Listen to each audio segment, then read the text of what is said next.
मौलाना मोहम्मद अमीन सफदर ओकारवी रहमतुल्लाह अलैह अपनी किताब में फरमाते हैं, मुझे वहाड़ी के एक गांव से बहुत मोहब्बत भरा खत मिला। हमारे गांव में आज तक सीरत नबी पर बयान नहीं हुआ। हमारा बहुत दिल करता है आप हमें वक्त अता फरमा दें। मैंने उनके मोहब्बत भरे जज्बात देखकर जवाब लिख दिया कि फलां तारीख को मैं हाजिर हो जाऊंगा। दिए गए वक्त पर मैं फकीर ट्रेन से उतरकर तांगे पर बैठकर गाँव पहुंचा तो मेजबानों ने कहा, मौलाना साहब आप जा सकते हैं, हम बयान नहीं करवाना चाहते। वजह पूछी तो बताया कि हमारे गाँव में 90% कादियानी है। वे धमकियां देते हैं कि इज्जत माल और घर बार कुछ भी महफूज नहीं रहेगा।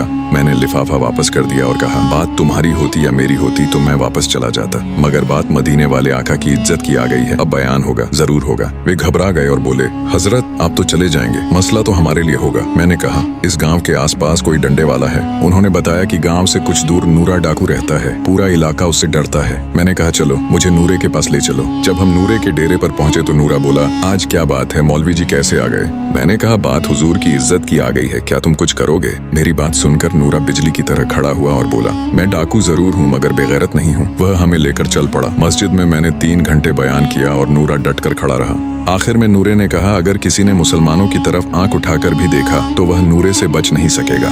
मैं वापस आ गया। कुछ महीनों बाद मेरे घर एक आदमी आया, सिर पर अमामा, चेहरे पर दाढ़ी और जुबान पर दरूद पाक का विर्द। मैंने पूछा, तुम कौन हो? वह रोते हुए बोला, मौलाना मैं नूरा डाकू हूँ। उस दिन जब मैं वापस घर लौटा और सो गया तो आंख लगते ही प्यारे मुस्तफा करीम मेरे ख्वाब में तशरीफ लाए।